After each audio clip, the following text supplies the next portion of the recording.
The views expressed on this program are those of the producers and individuals appearing on this program and do not necessarily reflect the views of the Sun Prairie Media Center staff, its video service providers, or the staff and elected officials of the City of Sun Prairie.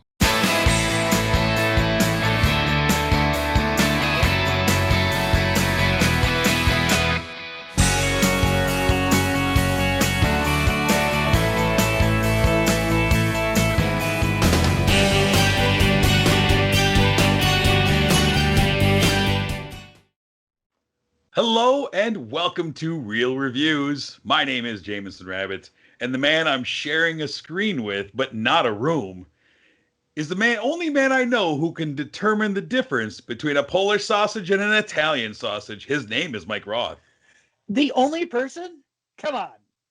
Yeah. There's extreme difference. It's night and day. Tell me I'm not about going it. to explain it to you. No, I don't need to. Because then I would know, and that's not as much fun. No, it's the Polish and the Italians that watch our show are just livid right now that you would even suggest something like that. Yeah, it's understandable. Yeah, we'll talk about it another day.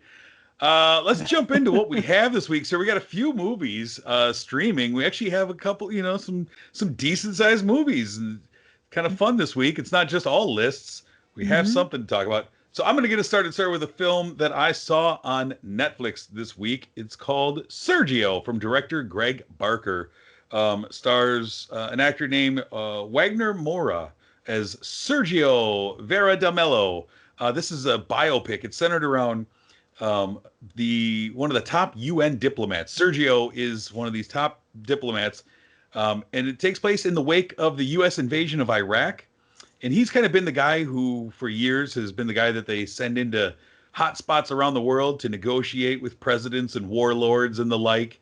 And in this movie, he's been sent into Baghdad to kind of do what he does best, try and, fix relations and things like that. And unfortunately, very early on, in the beginning of the movie, the building that he's in is hit by a bomb blast, and he is buried underneath a pile of rubble.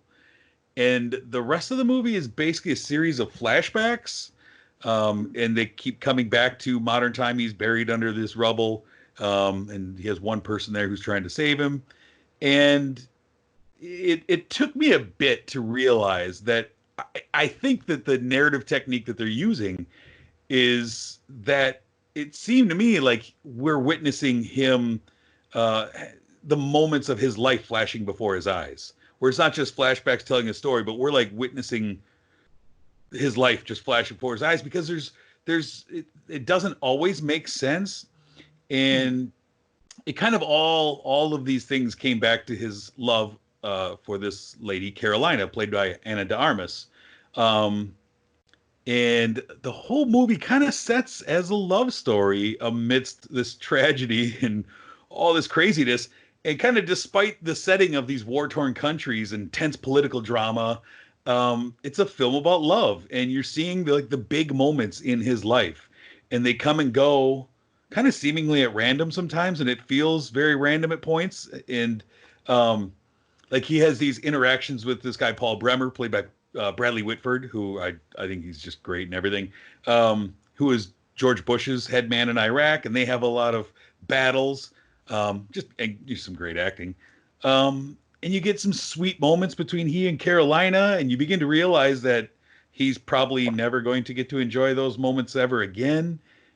And there, there's some sloppy editing in here, and it feels like some parts could have used some more depth to kind of flesh out a little more. But Wagner Moura, he's very charismatic in this role. He's the guy who plays, I don't know if you've ever seen the Netflix series Narcos, but he plays Pablo Escobar in that series. Mm-hmm.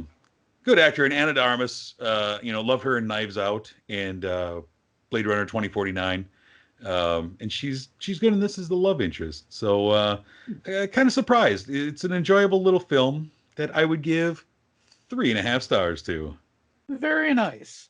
I'm really glad we have some movies to review this week, by the way. I am too. I had a blast last week, but still. It gets tough some weeks. We have kind of the big movie that came out this week streaming wise. Okay. What do you have for us? Yes, I have sir. Extraction. This is directed by Sam Hargrave, produced by Chris Hemsworth, and starring Chris Hemsworth. Chris Hemsworth is a ex-special forces Australian turned mercenary, and he goes and does odd jobs no one else can do. He is recruited to re-kidnap the son of a notorious drug lord in India, like one of the biggest guys there. Yeah. He's in prison.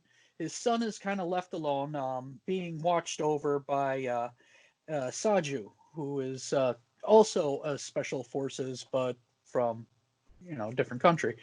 And the rival drug lords and Dakar, they capture him and they want ransom, but there's no money. All the assets are frozen. Avi says he tells his henchmen that he needs to get his son back. Otherwise, his family's dead. And that's just how it is. He could still hurt him behind bars. So Saju, he hires the mercenaries, but he doesn't really have the money. So he thinks he's going to get Chris Hemsworth to go kidnap, do all the heavy lifting, and then he will come in and sneak in and pretty much get the kid. But Chris Hemsworth, he's Thor. Well, he's not Thor in this, but we Pretty know close. he is great at everything, and it's not that easy for Saju to get Avi back. Most of the story isn't between Saju and Chris Hemsworth, whose real name whose name in the movie is Tyler Rake. It's mostly and that's between, like such a video game name, Tyler Rake. It's very action oriented. This movie is more action than it is story. It does have some moments where you really want to get in depth, and I think Chris Hemsworth is a fantastic action actor, where he could give a little bit more emotion to what a lot of action heroes are pretty much emotionless. There is a side story where Chris Hemsworth, I'll just start saying Tyler. Tyler is, where Tyler is, he picks the job because he no longer has a will to live. He lost his son to leukemia. His son was at 6, died. After that, he ended up having a bad marriage, and now he's just on one death mission after another. And then he finds himself connecting to Avi, who always felt like a package, kind of it gave him a heartwarming speech. Well, not heartwarming, but disparaging speech about how they connect. How his dad treats him terrible and like a package, and how he is just another package again. And after that, Tyler, he starts warming up to the idea that this kid is not money, but he's a human being. And throughout the rest of the movie, it's about him getting him out of Dakar. There is a lot of silly scenes. There's some Transformer-like moments where everybody in the whole city knows exactly where Tyler is. There's this rival little kid gang that's also in the city that has, I don't know, just a pigeon-like homing device in their head, because they're always finding him at the right moments too, or wrong moments, depending on what side you're on. Sure. And it goes through a lot of action scenes that I thought was a little silly to put in, but I think it was needed because this movie, the enjoyment is based on the action. I think that a lot of that, it feels like a throwback to action movies of the past that we would have gotten 25, 30 years ago. Mm-hmm. This feels like very much if you told me that this was actually a movie that Van Damme or Stallone made, and I just missed, I'd be like, oh yeah, okay, this looks like it. I like the character of Tyler Rake, the man who's basically punishing himself now, and just like you say, kind of on a suicide mission. And it's he's in this stronghold of this city that's kind of run by this rival gang. So it feels a little John Wickian, in which everyone in the city is after him. And it makes for big action. The thing I really like though is that it was shot much better than I expected. I was expecting we're going to have a ton of shaky cam in here. We're having people running around, but you got more of the long shots where you can see the action, and that's cool. I was happy to see that. Tyler Rake is the usual indestructible man, who incurs a lot of damage as this movie goes along while he inflicts more damage on people. There was a point in the movie where I was like, how many officers do they employ? All these people are dying like crazy, just one after another like a domino, and they keep coming. Yeah. I would think coming into work would be really tough for some of these guys. Right. I really like the quiet moments with Avi, and where you kind of see what makes him tick. The highlight for me for this movie though is when David Harbour shows up. Yep. I love David Harbour, right? And he's the highlight. He's a bear of a man, even when he's in the scene with Thor, he is just a big bear of a guy. And I really enjoyed their times together. I love their scene, but how they got David Harbour into the movie was pretty weak. It was just, there was a good maybe 20-minute chunk of the movie where I was just like, okay, this is totally unbelievable. And then Tyler picks up his phone and he's like, yeah, I need Jasper. I saved his life. And just so happens, he just lives a couple of blocks away. Well, that's the weird thing, is because there's nowhere to hide or run. Their exit has been compromised. They're stuck in this city. It's a city that around every corner is a guy that knows that there's a bounty on your head. Yeah. And then suddenly there's just time to hang out. Just sip some cognac in the middle of all this. It's so bizarre. You just completely fall off the radar as long as you're friends with David Harbour.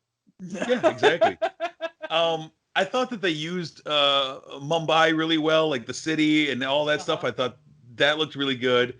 I think that for the time we're in right now and the situation we're in, I think this was like a perfect film. This was like a good action flick that was like a breath of fresh air for me. Fun enough that I gave it a rewatch, and it's just like, okay, this is good. This is something I needed instead of depressing fare. And I think some of the hokiness, the weirdness, kind of feels like the 80s movie type stuff kind of made it a lot more fun. Chris Hemsworth, he lost more blood than most action heroes do. And then, that ending, that very last ending, I'm like, nah, very ambiguous. I'm not buying that. I know what you want me to believe, but I'm not buying that.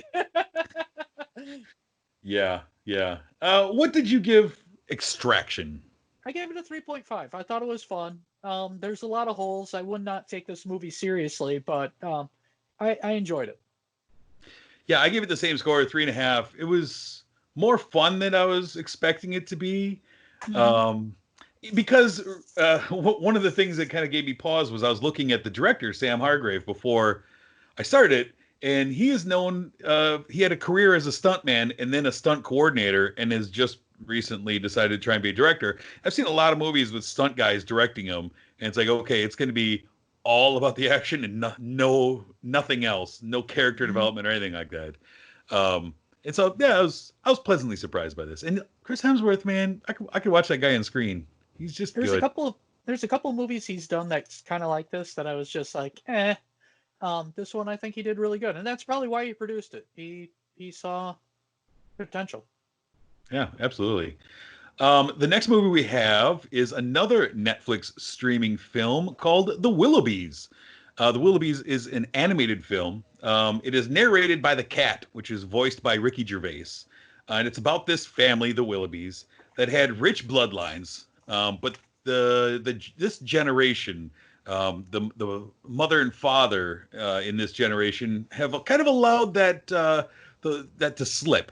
Everyone they were very fancy, and now they have allowed the name of the Willoughbys to kind of slip. The mom and dad are voiced by Martin Short and Jane Krakowski, and they're awful people, and they're even worse parents, and they want really nothing to do with their children. They kind of see them as this terrible burden, and the kids get whatever food is left over from the day before that the parents didn't eat. And like, we eat until we're full, and then tomorrow you can have whatever's left because we'll be eating new food. Like, it's that kind of stuff. The kids are all, I love this premise. They're often sent to sleep in the coal bin. Like, it's just Oliver Twist type stuff, right? It's like, you should get a coal bin. And these poor kids are neglected at best. Like, I think they'd be happy to be neglected. I mean, it's and so you have Tim and Jane and these two creepy twins, both named Barnaby. I think because the parents were too lazy to come up with two names. Yeah. They didn't even know how they were born. They were just like, another one. And so the four kids make a plan to kind of orphan the parents. They're going to send them on this trip and turn themselves into orphans. That's the plan. Kind of a dark premise. But it's also the movie's also filled with rainbows and candy. And they have a nanny voiced by Maya Rudolph and a candy maker character voiced by Terry Crews that kind of enters their life Willy Wonka style. Is kind of crazy. And the movie is like this odd mix of darkness, and there's almost scary moments mixed with beautiful character designs, and you also have the child protective services people that are coming after them because, well, if you're orphans, if you're orphans, we got to come scoop you up and haul you away. There's also a baby that's got powers. I don't know. It floats. It's just dangerous. It's a wild animal.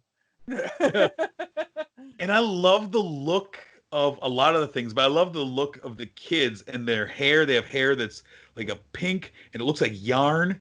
Mm-hmm. And you have this odd quirk about the family legacy of the Willoughbys that everyone in the family has pink mustaches, even the ladies. And what another way you know that the Martin Short character is a real dirtbag is he trims his mustache off. Yeah. Well, his wife trims it off so she could knit scarves and stuff.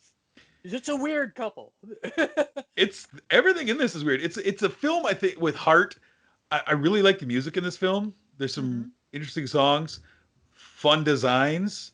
My daughter and I watched it twice over the weekend. She was like mesmerized by it. It's really cool. It's got that Coraline quirkiness, but even though it's dark, it's bright and doesn't feel like they're trying to be, emo about it. It's just weird. It's very weird. Coraline, that's a good, my daughter kind of is obsessed with Coraline too, and they do kind of have a similar vibe to them in their darkness without being overbearing with that. Mm-hmm.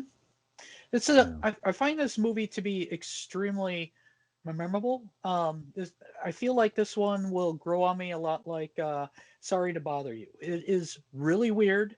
It's hard to predict, even though the story does kind of stick in a linear type way. You kind of figure out what's going to go on eventually.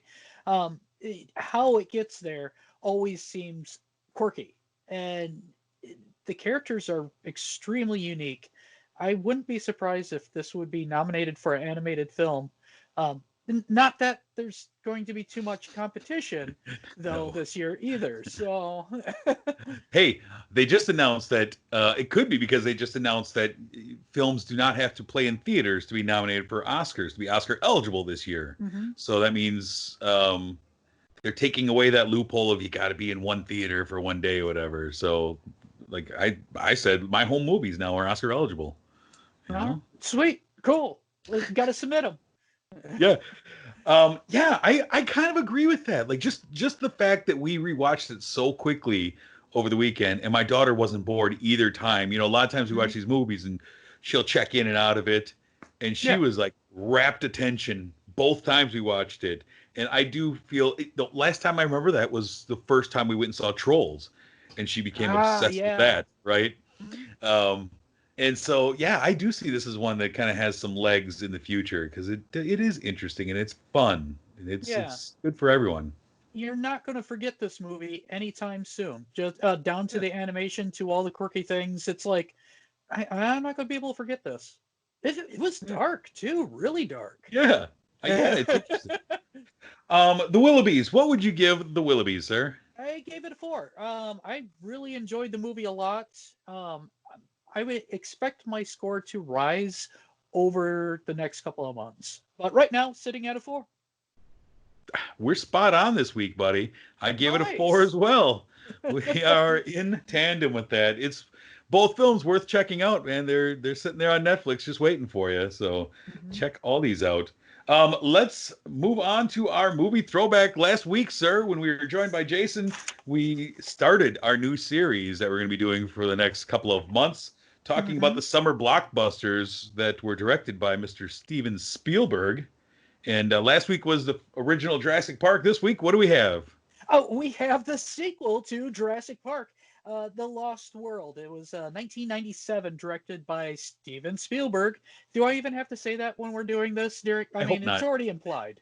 We have this time Jeff Goldblum. He comes back, and we have John Hammond. He has another island he didn't tell anybody about, and it's kind of in jeopardy because this other company that kind of consumed all the assets, they're going to come in and they're going to try taking some of these animals, or sorry, dinosaurs, off this island and distribute them to zoos or whoever the highest bidder is. And John Hammond doesn't want that to happen, so he gets in Malcolm to go to the island. And Jeff Goldblum, Ian, he's like, no, you're not gonna, that's just death, it's insane, just shut this down, don't send anybody there. And then John Hammond's like, but your girlfriend's there, she's been there for a couple of days already, you want to go save her, kind of thing. And so Ian, he's like, yeah, I gotta go now. So he takes off. His daughter, Ian's daughter, she doesn't see her dad very much. And Ian is so proud of everything she does because, she does the right thing. And, she stands up against bad things. And you do what you think is best. And so she thinks it's best to follow Ian all the way to the new Jurassic Park. Sure, stow away. Why not? Yeah. So that causes the kind of a lot of the comic relief of the daughter being on the island, kind of schooling her dad, but at the same time screaming a lot because there is deadly dinosaurs all over the island. This small team, Julianne Moore, she plays Sarah Harding. That would be Ian's girlfriend. She wants to be there. This is what she wanted to do ever since she met Ian in the first place. And this is her dream, and Ian can't take it away. She finds out how dangerous it is. Also, they have a rival gang of corporate military people there to corporate commandos. Yeah, they're going to extract them a little early. And you have all this random excitement and stuff that goes out throughout the movie. Yeah, I think this is a decent movie, but in comparison to Jurassic Park, the original Jurassic Park, it's kind of a letdown. It feels like Steven Spielberg went, hey, what people loved about Jurassic Park wasn't the story, it wasn't the characters, it was more about the explosions and jumping jeeps and stuff like that, which kind of brought the movie down. The first watch, I was rather disappointed in it, but when you watch it again and again, you realize it has merits. It is a fun movie. It's just not the original. Yeah, I mean, I enjoy this movie. It was not received overly well by critics. Kind of panned as like a paint by numbers sequel by a lot of people. It's big dinosaur action, big Jeff Goldblum fun. I'm all aboard when you put Jeff Goldblum in front of the camera more often.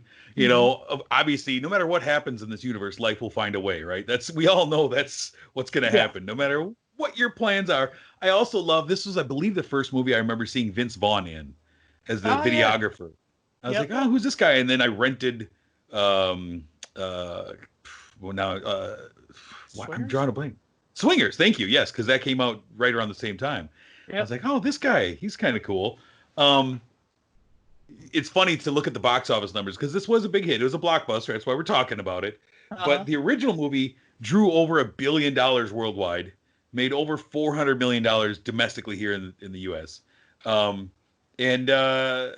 It kind of slowly went its way down. This movie made $618 million worldwide, 229 domestically. So it made about 2/3 of it. And then you get to Jurassic Park 3. And Jurassic Park 3 came out in 2001, and that movie made $368 million globally, less than the first one made just here in the States.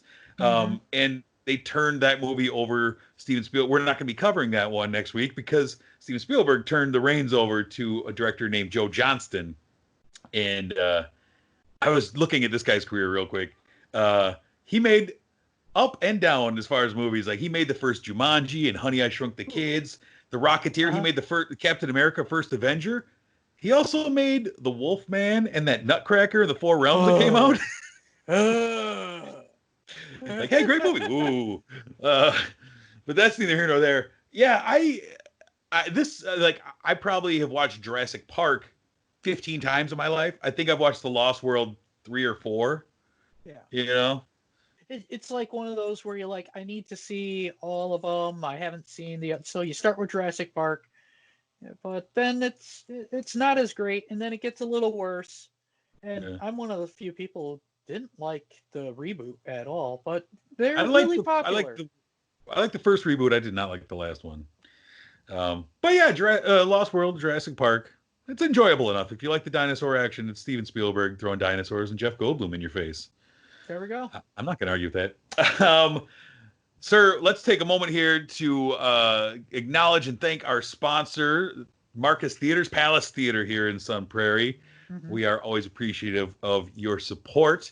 They are continuing to do their curbside pickup program right now. So if you have the app for the Palace Cinema or for Marcus Theaters, you can go on there and order some delicious food if you so choose to, and they will bring it out to you. I just went and got some boneless Jamaican jerk wings because we had those at our last remote at the theater, and I was obsessed with them. I was craving them. I am missing the food there a lot. The pizzas, I would get those quite frequently, especially on Tuesdays because they were discounted. Those wings are delicious. They're so it's all there. I miss it. It's there if you want it. You just have to go on the app. But Tom Reichel's doing a great job over there, trying to keep things going. Next week, sir. Should we review his clip where he did Elf? Oh my gosh, it's on our Facebook page. Tom as Buddy the Elf, and it's hilarious. I talked to him. I said, "Did you actually eat it?" He goes, "I had one bite of that stuff, and it was gross." Pretty amazing. Great job, Tom. His commitment, that's for sure. Next week we have like a real mishmash of movies, sir. We have a thriller on Netflix called Dangerous Lies. Also on Netflix, we have a film called All Day and a Night, which is a drama starring Jeffrey Wright. We have a rom-com on Netflix called The Half of It. We also have a limited series called Hollywood, which is about the early days of Hollywood and the players who kind of made it what it is. It's from Ryan Murphy, who created American Horror Story and Glee. Kind of interesting to me.